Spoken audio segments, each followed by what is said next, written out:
सुनते ही रहते हैं, चलो ये बता लें, वो कर लें, ये कर लें। जिनके चित्त की स्थिति ऐसी रही, उनके अंदर इस चूक की हूक उठनी चाहिए कि हमने ऐसा जो किया, आगे कभी कथाओं में बैठेंगे तो इस तरह की भूल नहीं करेंगे, क्योंकि कोई हो सकता है कि युक्ति ऐसी निकल गई हो जो हमारे काम की होती। अब मेरी तरफ से मैं आभार प्रकट कर रहा हूं आप लोगों का। इस सामूहिक यज्ञ में जो परिवार यजमान बने, उसमें बंसल जी, गुलशन बंसल और राजबाला बंसल ये मुख्य यजमान थे, और जो दैनिक यजमान या उत्सव यजमान की भूमिका में रहे, जिन जिन ने आहुति इसमें डाली यज्ञ में, मैं महालक्ष्मी मां से प्रार्थना करता हूं कि उनके जीवन में और भरपूर संपत्ति देना।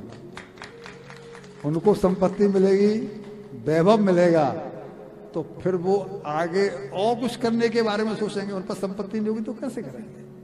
तो मेरा हृदय से ये अभिलाषा है कि उनको मैया और देना, जिससे कि वो धार्मिक आयोजन कराते रहें। साथ ही आप सभी श्रोता जिन्होंने शरीर से सेवा दी या बैठ करके अपनी मनोवृत्ति से सेवा बनी, इस कथाओं के जो जिस तरह से भी निमित्त बने हैं, उन सब के लिए भी ईश्वर से प्रार्थना करता हूं कि वो आपके मन को स्वस्थ रखें, तन को भी स्वस्थ रखें, और आपको कथा रस की पिपासा आपके अंदर जागृत करें, जिससे कि आपको और अनुभूति हो। अब शब्द दो मेरी ओर से ये है कि जिन्होंने इसको एकाग्रता से सुना है, उनके प्रति कृतज्ञता ज्ञापन इसलिए क्योंकि मैं अपने को यहां बैठ करके बहुत सौभाग्यशाली महसूस कर रहा हूं। मुझे 13 दिन हो गए, और वो भी वैष्णो देवी जैसे धाम में, और इस लायक बना कि चौकी पर बैठ सकूं, ये बिना इनकी कृपा के संभव।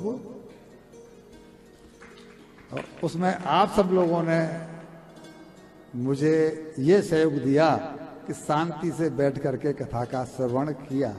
अगर आप नहीं होते, ये चौकी होती, तो मैं किसको सुनाता? आखिर में जो सुना, मेरी वाणी जो पवित्र हुई है, मेरी वाणी जो पवित्र हुई है, गुणगान किया है मैंने, तो उसमें आप सहायक बने।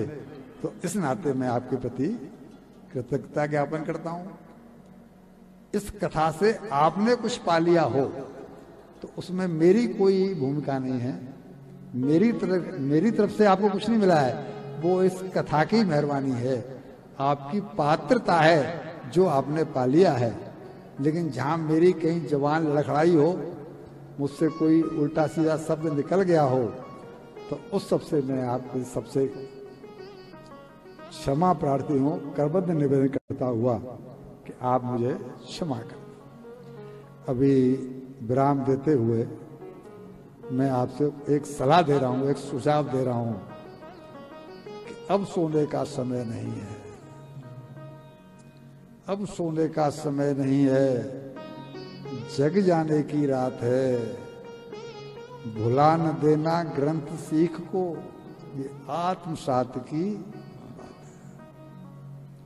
है। बंधुओं, बहनों, बेटियों, बहुओं, यदि हमारा अपने कल्याण का यह प्रयास इसी तरह चलता रहा तो एक न एक दिन हमें उच्चता प्राप्त होकर ही रहेगी।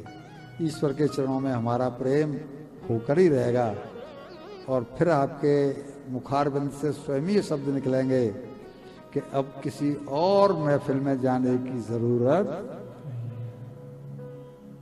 किसी भी चीज को हम किस लिए करते हैं? सुख के लिए, आनंद के लिए, मजे के लिए। तो वहां तीनों चीजें मिल रही हैं। अब किसी और महफिल में जाने की जरूरत नहीं है। व्हाट्सएप, फेसबुक पर टाइम गंवाने की,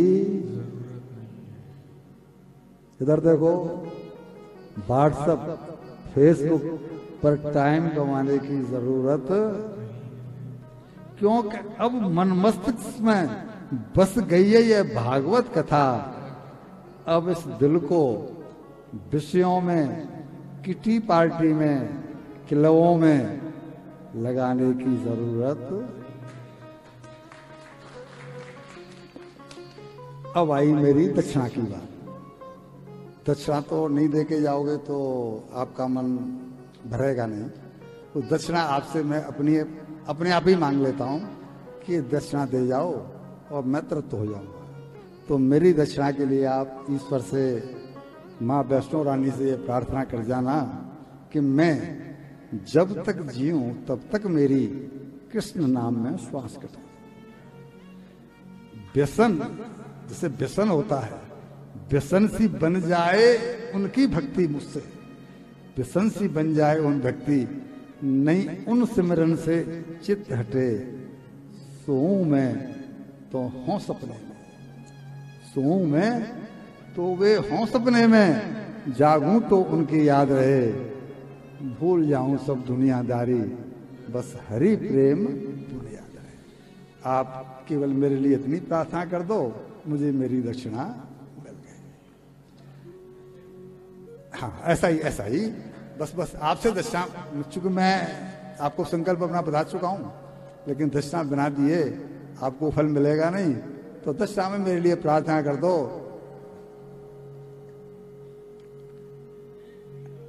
अब हम आपसे दक्षिणा पा करके विदा लेंगे, अपनी वाणी को विश्राम देंगे। इसलिए बोलिए श्री सर्वेश्वर भगवान की जय। श्री